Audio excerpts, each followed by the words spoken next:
Jérôme Allais, paysan bio. Donc je suis sur une ferme de polyculture élevage, viande, sur des limousines. À côté de ça, je suis président du Renard, le regroupement des naturalistes ardennais. Donc, bonjour, je m'appelle Meggy Gombert, je suis chargée de mission communication et vie associative à l'association Renard. Dans les Ardennes, j'ai vu pas mal de haies détruites, pas mal d'agrandissements des champs. Les paysages bocagers sont beaucoup plus intéressants d'un point de vue diversité et abondance que les systèmes open field comme la Champagne-Crieuse. On a quand même vu une baisse de 33% de l'abondance relative des espèces d'oiseaux spécialistes des milieux agricoles. Alors sur les oiseaux, on a certaines exploitations qui sont sur du bocage, donc des milieux très riches. Donc là on a un total de 68 espèces en 2019 pour donner une petite idée. Sur les zones ce qu'on appelle l'open field, donc sur des champs cultivés, des grands champs, là on a 42 espèces en moyenne, donc au total pardon, donc ce qui est quand même bien moins, donc on voit une grosse différence. Par rapport au bilan de l'OAB en 2017, au niveau des vers de terre, si on parle d'abondance, donc là c'est le nombre d'individus, on est à 42% de plus en système bocager que par rapport à un système homogène.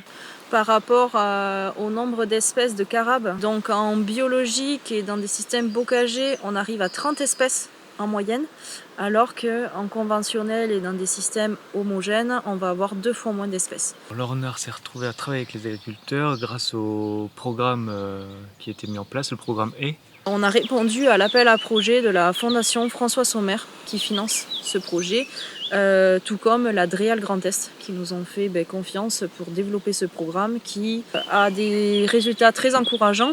Donc depuis 2018, nous avons travaillé avec 10 agriculteurs par an. On voit qu'il y a une multitude de facteurs qui interviennent, que ce soit les aménagements, l'emploi ou non de produits chimiques.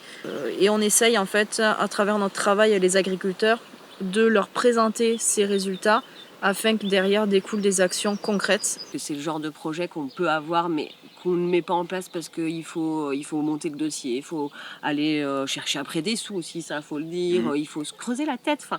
Et ça, avec le renard, c'est possible parce que le renard prend en charge toute une partie de ce boulot et c'est vraiment chouette. Et on en voit très vite les bénéfices en fait. Donc, les agriculteurs qui ont participé en 2018 on a fait des plantations avec eux grâce à la région Grand Est et la Fondation Nature et Découverte qui nous ont permis de planter plus de 5 km de haies et créer une dizaine de mares. Si tout se passe bien, nous allons donc réussir en fin 2020 à augmenter notre compteur au niveau des haies et on en sera quasiment à 15 km de haies plantées dans les Ardennes.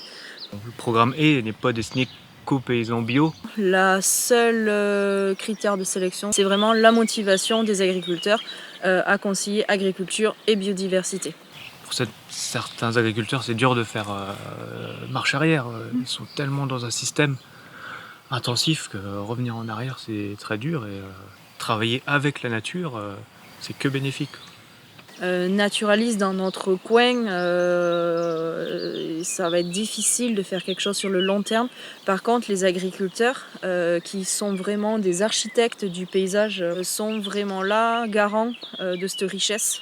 Malheureusement, il y a souvent un clivage qui se fait et je trouve que c'est très très bien de casser ces barrières et de vraiment pouvoir dialoguer avec eux et lancer des choses. Oui, l'agriculture, c'est aussi les paysages.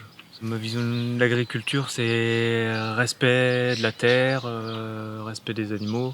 Il y a des choses à faire, il y a vraiment un contact qui peut être très intéressant. Certaines personnes sont vraiment sensibles à ce qui les entoure et à la nécessité de protéger tout ça et donc de changer les choses, de mettre en place des choses. Donc ça a été un dialogue super intéressant avec eux. Le programme Haies, pour l'instant, c'est que du positif. C'est une aventure humaine qui est très riche et qui nous tient particulièrement à cœur pour montrer au grand public, mais également à des agriculteurs qui disent que c'est impossible de concilier agriculture et biodiversité. Eh bien non, les résultats, ils sont là. Le grand public va pouvoir découvrir des agriculteurs qui s'engagent concrètement pour la biodiversité. et ça fait plaisir, très plaisir.